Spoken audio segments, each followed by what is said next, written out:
Guys, it's Dr. Sexton from Encinitas Family Care. Today we're going to talk a little bit about depression, and this might surprise you a little bit because some of the things that we associate with depression may not match with some of the things that you think are out there. I talk with patients all the time about this kind of thing, and more often than not, they're not coming in for worries about being too sad about something or not being able to get over some form of loss. More often than not, symptoms of depression tend to be things that we don't even think of on the streets as being depressed. Often it's going to be lack of libido, it's going to be low energy levels, just not having the desire to do the things that you would normally want to do. So I want to teach you a little bit about how I think about depression and how maybe we can help you come to understand if you're having some problems with this kind of thing. Whenever I think about depression, I don't just think about sadness. That's an emotion, everybody gets that.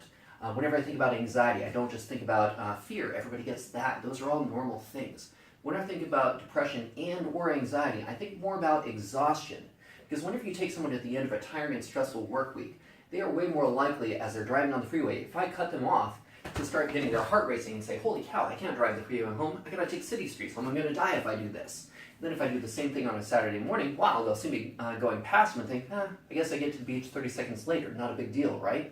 Similarly, if I get home to my wife at the end of a tiring and stressful week and I say, honey, why are you wearing those jeans? We're going out to a nice restaurant. What do you mean? You usually love me in these jeans. Am I getting fat? Are you not going to love me anymore? What's going on? No, honey, nice restaurant, nice clothes, right? I explain that you don't have to be worried about these things. But whenever we're exhausted, our emotions tend to be on our sleeves.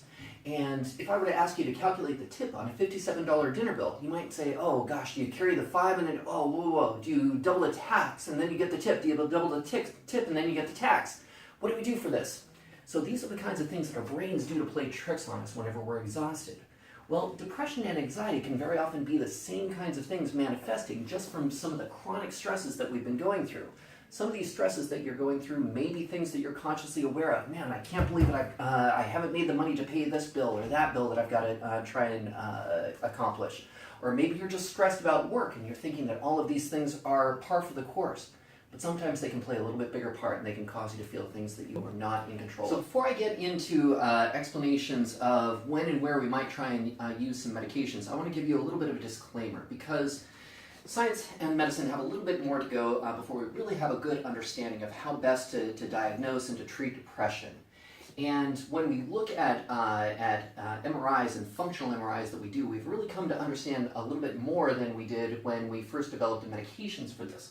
We have an understanding that whenever we're feeling out of control about the emotions that we have, and it tends to have a negative feel, whether that be sadness or unworthiness or the inability to overcome something, very often the things that are abnormal in one person's brain that seem to be normal in someone else's who does not experience this is not the entire brain that's experiencing this depression. It seems to be in one area.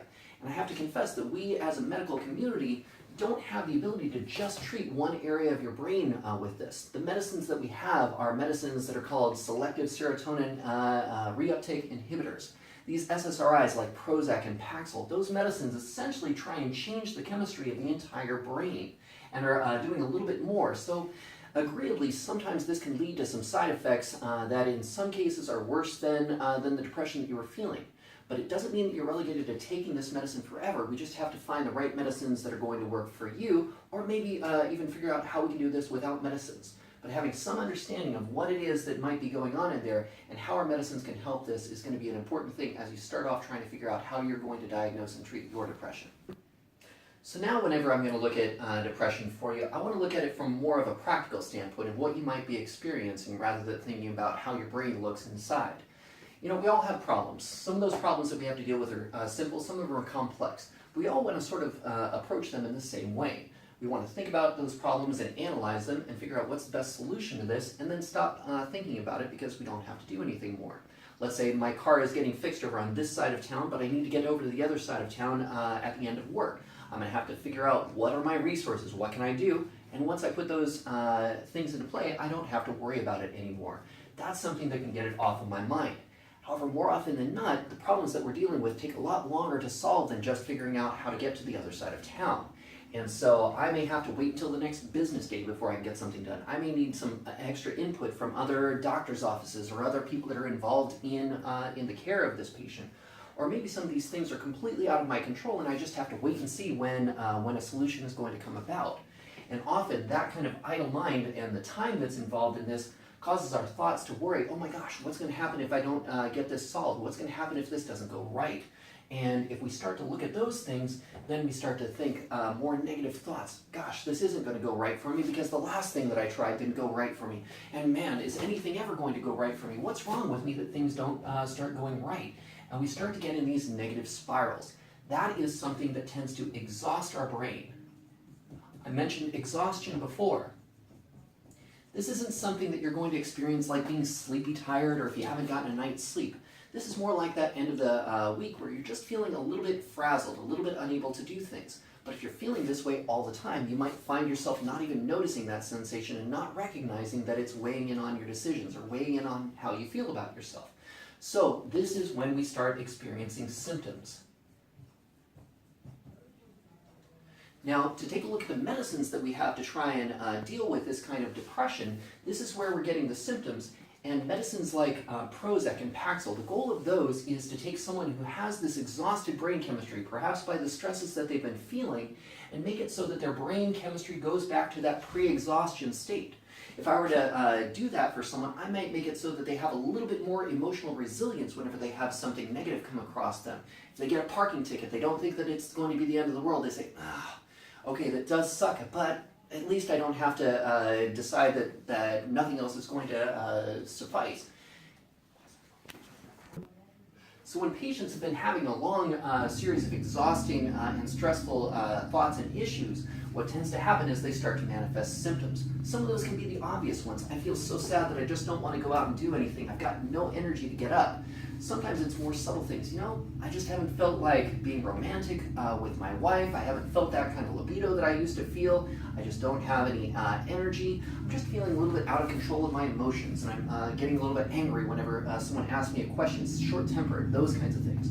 Well, when those things are happening, we can use medicines to try and change the brain chemistry back to a pre-exhaustion state. These medicines are like the Prozac and Paxil that I mentioned in here. And I'll just write Prozac there as an example. But in contrast, there are other medicines that we have, medicines that don't focus so much on serotonin, where the goal is to stabilize your emotions. These medicines that work over on the other end are in an effort to try and increase your dopamine levels. Think of dopamine as the neurotransmitter that's involved with your sense of self-confidence and the sense of well-being. So even if everything is going against you and you're feeling extremely exhausted, if I raise that dopamine level just a little bit, I can make you take all of the bad things that are going on and add the statement, comma, but everything's going to be okay. And whenever you're in the darkest of times, that can be a really good thing to do. Medicines that work on this dopamine will include medicines like Wellbutrin, if you've heard your doctor talk about these. So there's a different way that medications can work from all of this, but really this is just a component of this. The goal of these medicines is to set the brain chemistry so that you can be in charge of those emotions. Remember, depression is not about being sad. Most people with depression don't spend as many days being sad as they do trying to fight the possibility of being sad, about stressing of whether they're going to be sad or whether this decision is going to make them sad. And if we can put you in charge of your emotions, that's going to be the key. And once we set the brain chemistry right, then we can look with therapists at the possibility of finding what kinds of thinking habits you have. Maybe you're too self-critical. Maybe you worry about the most pessimistic options that could cause this. But if we can start to change those thinking patterns, maybe we can make it so that your brain chemistry is no longer in this exhausted state, and maybe we can get you off of those medications too. It's all a combined effort to try and get you so that you can feel better and need less medication.